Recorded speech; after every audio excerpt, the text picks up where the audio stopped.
Thank you very much. So how many of you know someone with autism? How many of you know? When I was a boy growing up, I'd never heard the word. It used to be 1 in 10,000. Now it's about 1 in 50. About 2% of children in the US now develop autism.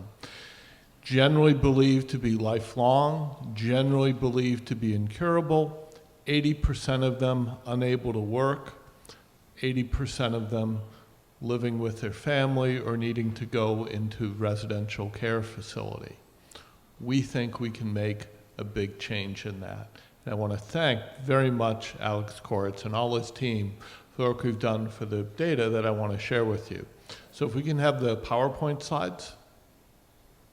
Great. So this is work that we've done both with children with autism, and then I'll briefly also mention children with Pitt Hopkins, which is a very rare disease involving a single gene disorder which results in severe autism. Autism is pretty severe as it is. Pitt Hopkins is even worse.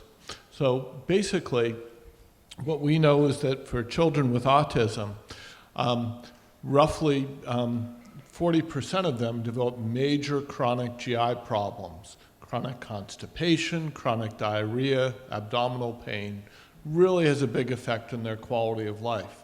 We published the first study 10 years ago showing that the children with autism who had gut problems had even worse autism symptoms. So the children in blue are the children with autism, standard autism.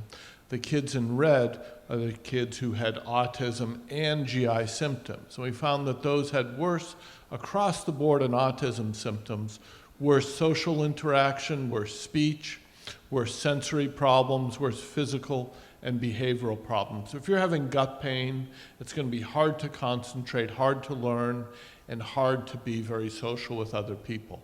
So our hope is that through our treatment, we can push, if we can treat those GI problems, those red bars will shift to blue and will really improve the quality of life for those children and adults.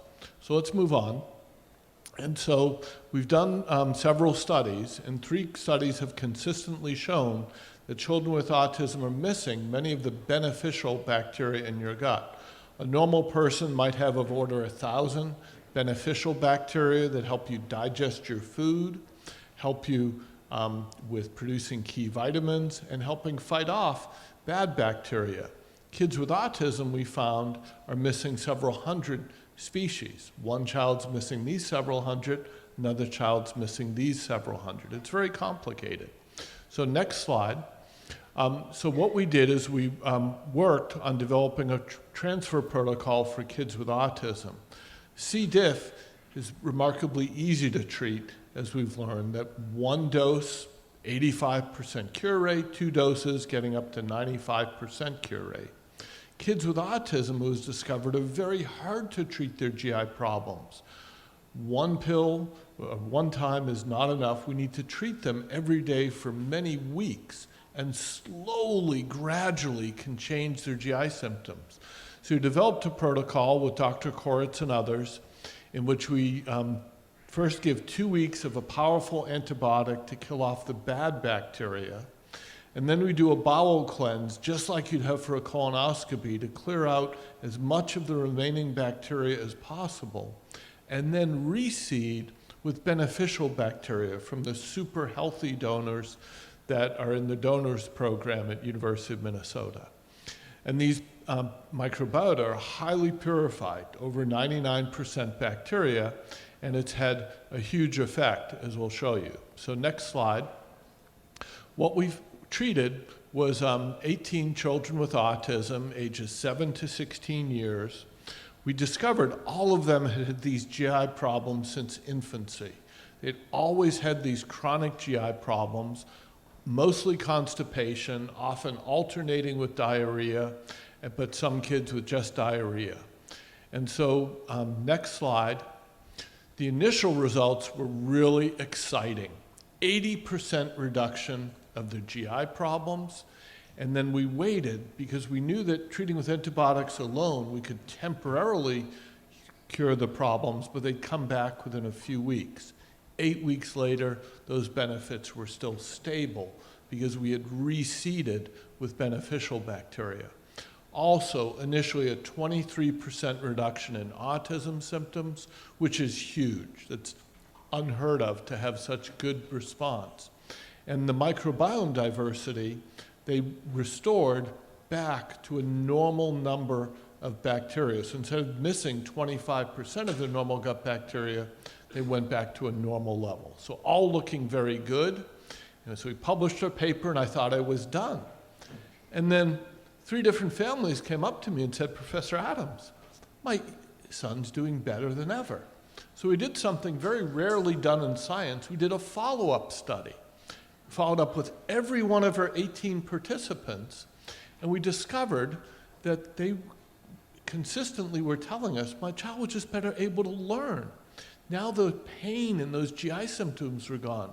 They were better able to learn how to talk, better able to learn how to socialize and make friends, and having better behaviors. And so now, next slide, we found that now most of those GI benefits were still holding. One child had antibiotics and lost some benefit, but most of the GI benefits were holding. But now our expert autism evaluator said now there's a 47% reduction in autism symptoms. Kids who had severe autism were down to mild to moderate. Kids who were mild to moderate autism now no longer met the criteria for autism. Still had some symptoms, but hugely improved. This is unheard of. And so the FDA was very excited about this, and they awarded us what's called fast track status. There is no FDA treatment, approved treatment, for the core symptoms of autism. This could be the first FDA-approved treatment for the core symptoms of autism, affecting over 2 million people in the US and millions more worldwide.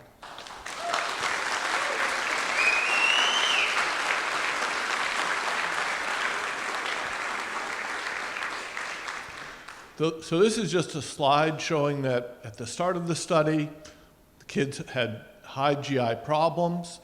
At the end of treatment, 16 of 18 had had a huge drop in GI symptoms. 1 means absolutely none. And then 8 weeks later, still very good. 2 years later, still after treatment had stopped, still very good.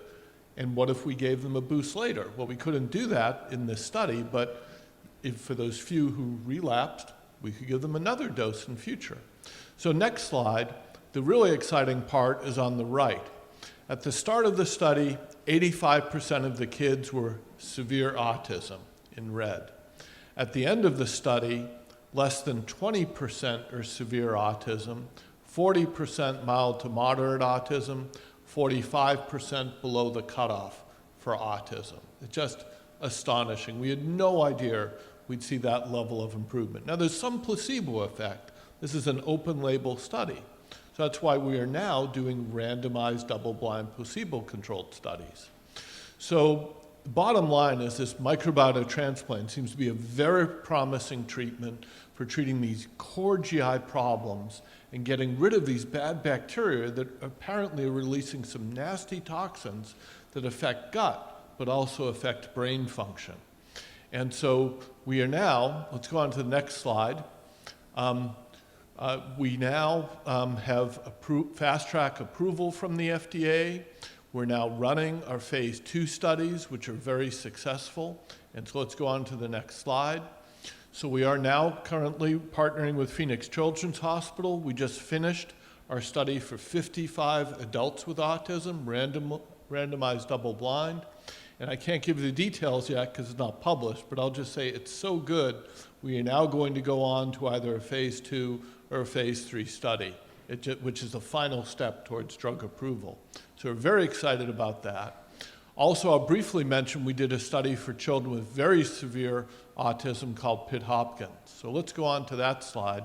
And I should also mention, I forgot to mention, we also are over 75% of the way through a second study for children with autism, randomized double-blind. But these are our kids with Pitt Hopkins, a single gene disorder which involves this really severe intellectual disability. Most of them can't talk. They're functioning at about the level of a 2-year-old, mostly in wheelchairs. They can't really control their arms and legs very well. But the biggest issue in their quality of life is this horrific GI pain from chronic constipation. And so next slide is our treatment done in a small number of these children. Just 6 of them were able to swallow the pills. They're so challenged, most of them can't swallow pills. This randomized double-blind study showed a huge improvement, 84% reduction in GI symptoms, 97% reduction in days of significant pain. The parents said, now my child was no longer biting me or scratching me when they're in pain. Now they're happy for the first time in their lives. Such a difference for these really severe kids. And so we also saw many other improvements in other symptoms, better social interaction, less anxiety, better walking, better language. Kids just seemed happier. This study alone, the results are so strong, might be enough for FDA approval. The classic example the FDA gives is if you see improvement in 3 of 12 kids for these ultra-rare diseases, that's enough. We saw improvement in 5 out of 6. Is 5 out of 6 better than 3 out of 12? I think so. Okay. So let's go back. We'll just finish on this slide. But the bottom line is that because most of these kids cannot swallow capsules, that's why we're so grateful to Dr. Koritz and his team that they're now making a liquid formulation that all of these children could take. So many thanks to Dr. Koritz and his team, and what a pleasure it is to work with him and be getting very close to drug approval. And thank you all very much for your support.